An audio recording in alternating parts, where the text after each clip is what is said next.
Welcome to the Explainer. Today, we're tackling a deeply personal and honestly often completely hidden struggle. Look, from the moment we're born, we're taught a pretty simple, sacred rule, right? Love your parents. It's the absolute foundation of family, of gratitude, and really just being a good person. We rarely question it because, well, why would we? They give us life. But what happens when that love comes with a hidden price tag? Seriously, what happens when loving your parents feels less like a warm, comforting embrace and more like, well, a cage? You probably feel an incredible amount of guilt for even thinking it, don't you?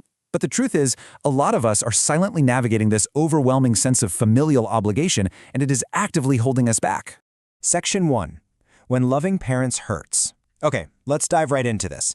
We really need to unpack the unseen costs of these intense family dynamics and figure out why loving the people who raised you can sometimes be the exact thing that hurts you the most. Now, if we look at cultural norms historically, we see a pretty stark contrast. In a lot of Eastern cultures, family is literally everything. You might live with your parents even after you get married, totally driven by collective duty.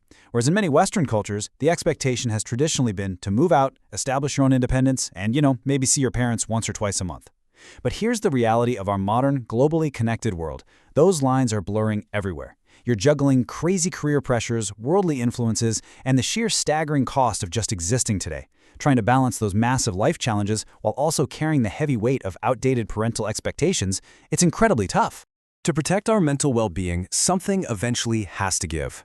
Now, I want to be super clear about who this explainer is actually for. If you had highly toxic parents and you've made the extremely difficult but necessary decision to go no contact, this specific dynamic might not apply directly to you, though it might help you deeply understand a partner or a good friend. This explainer is specifically for the ones who love their parents just a little bit too much, to the point of sacrificing their own happiness. It's not about hating your parents, it's not about placing blame, it's about the cost.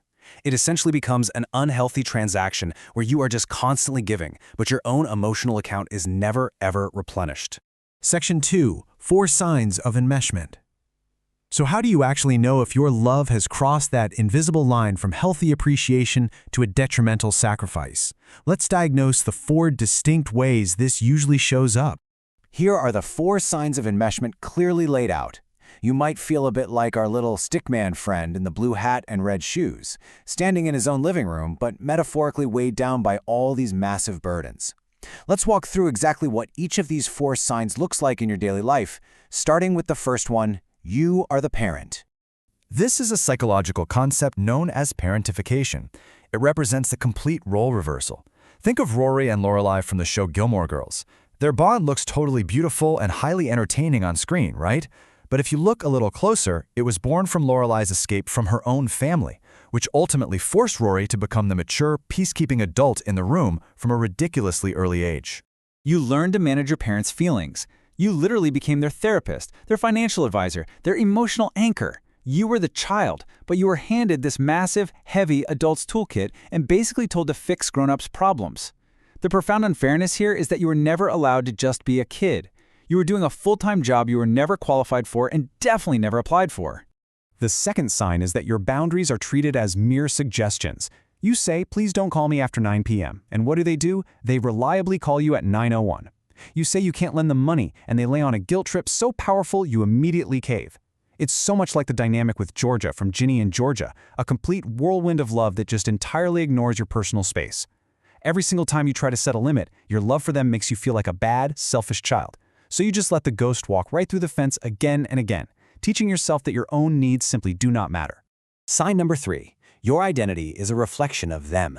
This is the core definition of enmeshment. Your career, your partners, your hobbies, they all have to meet your parents' approval. You live in this constant fear of their disappointment, and honestly, you probably don't even know who you are without their validation. Think of Lizzie McGuire. Remember how her animated alter ego is the real her, constantly screaming to get out? But in the real world, she acts as a pure reflection of what her parents and teachers expect. When you are enmeshed, your life isn't really your own. It's just a mirror they've held up to you since birth. And finally, the 4th sign. Guilt is your native language. You feel guilty for your success, guilty for your happiness, guilty for setting boundaries, and sometimes guilty for simply existing.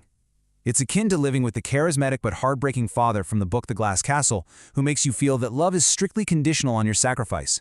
Their love is a gift, sure, but it comes with a receipt. They can cash it in for your obedience at any moment, and you've internalized this message that your entire life is just a debt you can never truly repay. Section 3. The path to reclamation.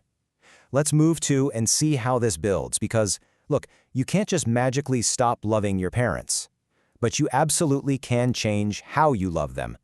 We are moving from the painful problem to the actionable solution.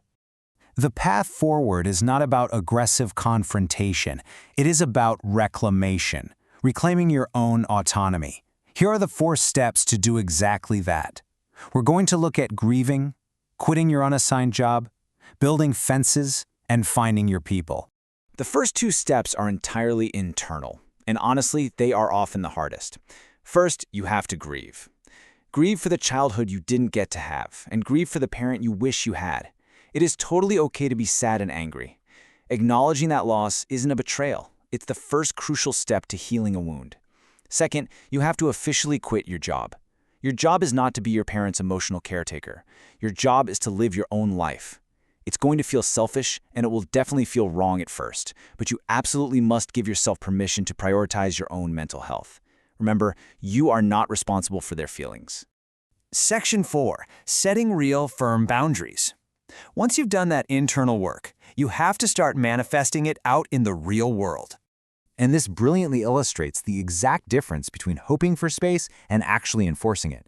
A boundary is not a request, it is a rule for your own well-being. It is not saying, please don't call me after 9 p.m. Doing that just leaves all the power in their hands.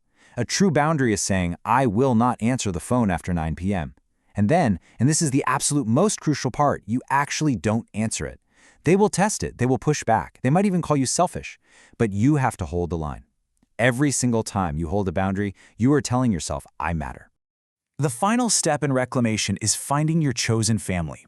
You need to actively surround yourself with people who love you without conditions. Find the people whose love doesn't require you to shrink yourself down to fit into their expectations.